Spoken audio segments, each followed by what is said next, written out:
And last time out, went for it on fourth down, turned it over, gave them great field position, turned it to 6 points, so they've got to recover here, Charles. It's amazing what one decision can do in the chain of events, right? The decision to go for it on fourth down. Caused all of that. It caused every bit of it, but it showed confidence. Hey, I've got confidence in you guys. Go pick it up for them. Didn't happen. Also showed confidence in the defense.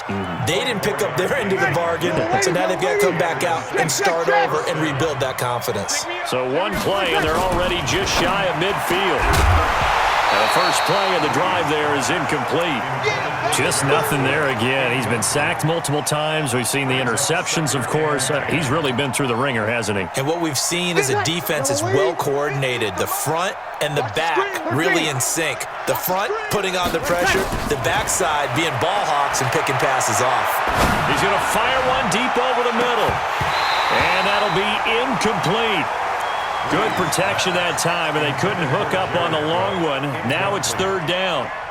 It's been this way most of the afternoon, hasn't it? This secondary really put this receiving core on lockdown.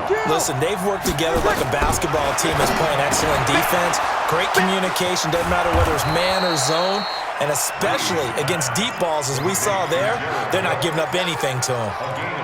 A gain of 26 on the third down conversion.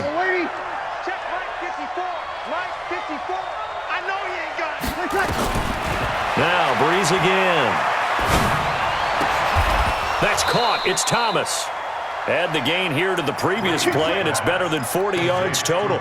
Defensively here, you've got the cushion, but back-to-back pretty big pass plays there.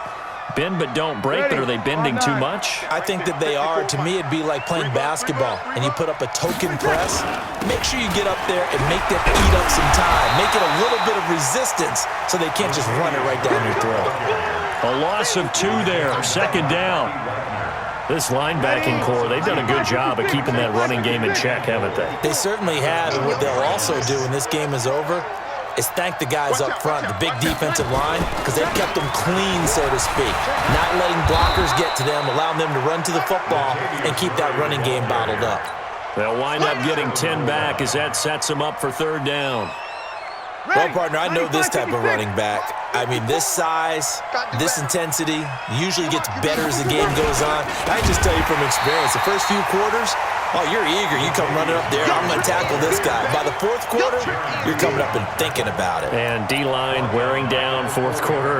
Yeah, that's not a guy they want to see consistently. And a field goal obviously means nothing here. They're going to go ahead and go for it on fourth down. Breeze to throw for it on fourth. Cook's got it. Touchdown, Saints. 4 yards on the touchdown grab. And the Saints get a bit closer. Fourth and goal, and they found a way to throw it in the end zone for a touchdown. And these defenses, they just like 3 downs, get off the field. But here they had to go 4, couldn't get it done. A lot of the time, you're looking up and saying, okay, if I hold them for 3, at worst, I give up a field goal attempt.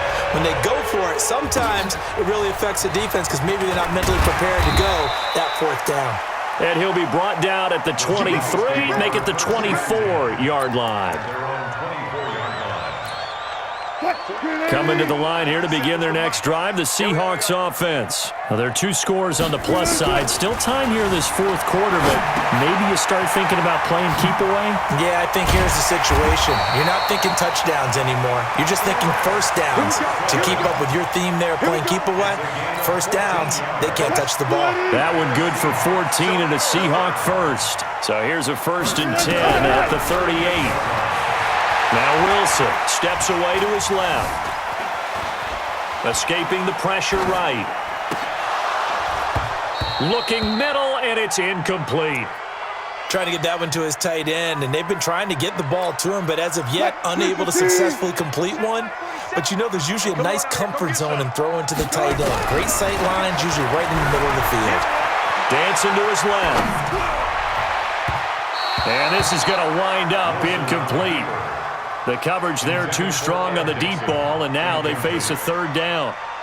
Was trying to extend the life of that play, wasn't he? Got out of the pocket, ended up scrambling off to his left, trying to find anyone open downfield to try and make a big-time play. Thought he had an opening there for a second, but that window closed pretty quickly.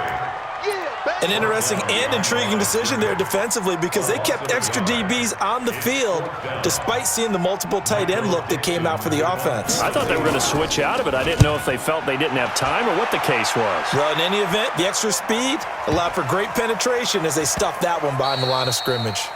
You rarely call your punter a weapon, but he certainly was there. How about that? Pinning him down at the 1-yard line and helping out the defense in a big way. I'm telling you what, if I'm a defensive coordinator, I might be thinking safety right now. Now the Seahawks going to use the first of their timeouts. That'll leave them with 2 remaining. We'll be back after this.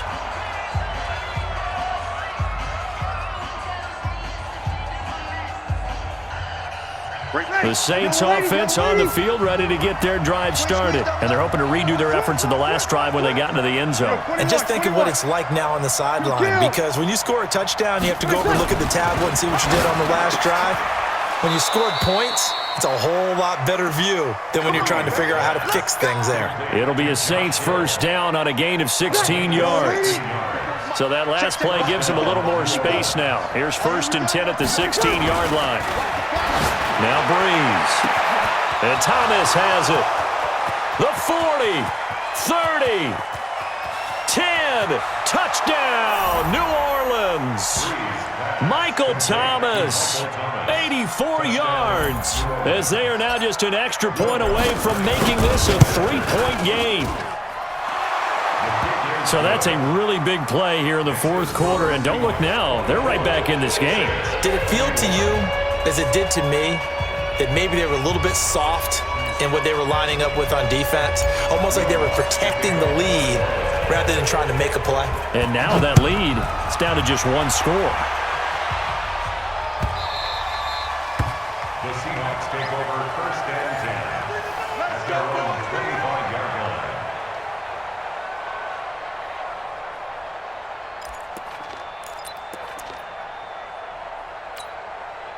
Here's the Seattle offense ready to get this drive underway. After the touchdown we just saw, we have a brand new ball game. And now look at the situation. You got plenty of time on the clock. Defensively, they have 3 timeouts. So do you run the football here or do you throw it? I think you have that full conversation with your offensive unit, and you tell them, here's the situation. They've got all of their timeouts, so we are not going to play this conservatively. We've got to attack them. We've got to make them use those, gain the ground that we need in order to put this game away. If you think we're just going to run it 3 times and punt it, you've got another thing coming. Yeah, and by the way, also the 2-minute warning in play, so essentially 4 timeouts left. They have to be aggressive here. A loss of a yard there to start out. That leads to a 2nd and 11. They'll buy some time right. And Dixon has it.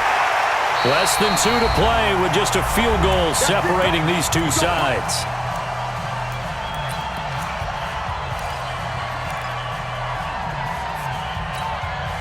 So it's Seahawk football as we march toward a conclusion. They've got a 1st and 10 as they look to try and finish this one off. On 1st down, Carson. And I think this defense knew what was coming as he is smothered behind the line. And now we're going to get a timeout defensively. So another stop, 1:50 left in the football game. Got to figure the rush is going to be fierce again as they come up 2nd and 13. Oh, Wilson going to throw, and he can't get a throw away. He's taken down. Marcus Davenport able to get in there for his 2nd sack of the afternoon. So here we go, Charles, 3rd down. Any chance you're throwing? I don't think so. I think you got to keep the clock rolling here. And they, in fact, will throw. And look at this. They get the turnover they needed. It's intercepted. It's the linebacker, Alex Anzalone. So, my goodness, I wouldn't have thought this possible not too long ago, but that turnover there means we have a game again. Yeah, it's been a completely different team here in the 2nd half. I just wonder on the other side of the field where the starters telling the backups, get ready, you're going to get some playing time. And now guess what? Hope they didn't cut the tape off of their wrists and ankles. They've got to go back out there and play. And a nice gain of 21 yards. That's what they need right now. Get the 1st down, get out of bounds, stop the clock. Just playing smart football, understanding the situation, making the plays necessary, and making sure that clock stops at every opportunity. The Throwing to start the drive, but that one incomplete. He couldn't get the hook up there that time with Thomas, but it'll be second down. Here's 2nd and 10 now from the 29. Back to throw. And that's going to be incomplete. A lot of contact, no call, and it's 3rd down.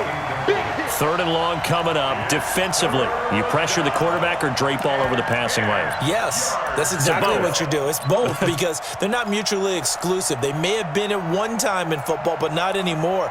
You want to have that pressure, and if you have a big-time pass rusher, send him after the quarterback, and then make sure you blanket the field. Big play coming up. Here's 3rd and 10. I would expect to see some pressure here. The pressure drops off as they'll look to throw. And that is incomplete.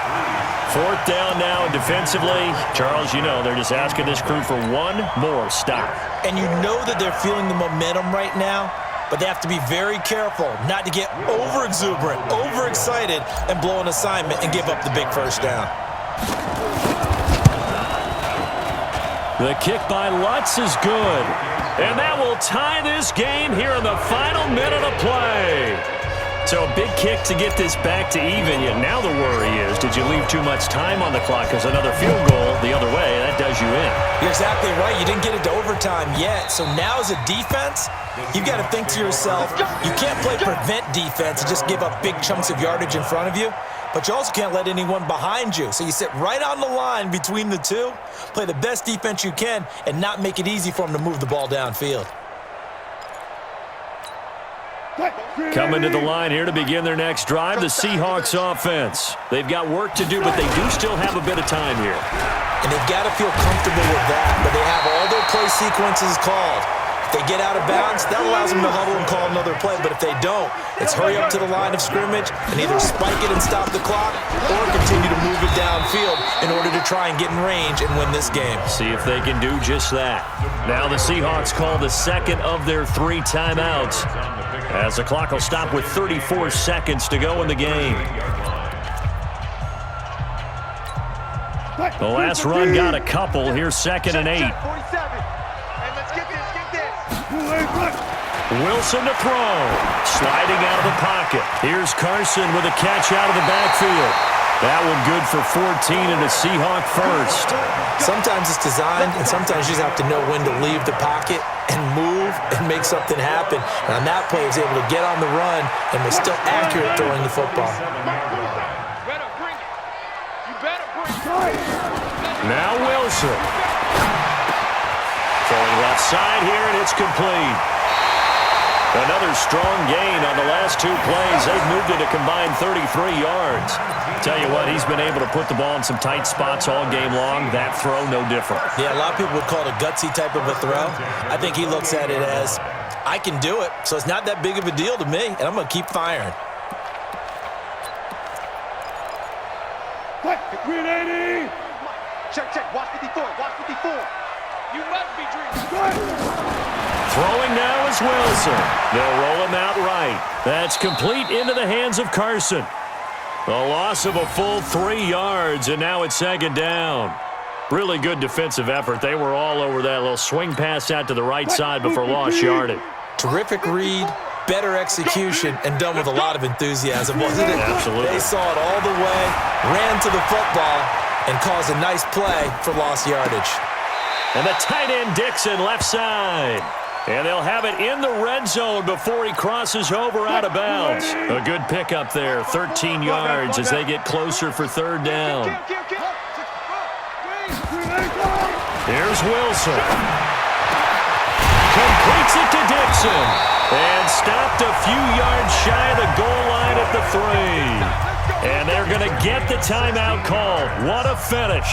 We're down to 4 seconds to go in this football game.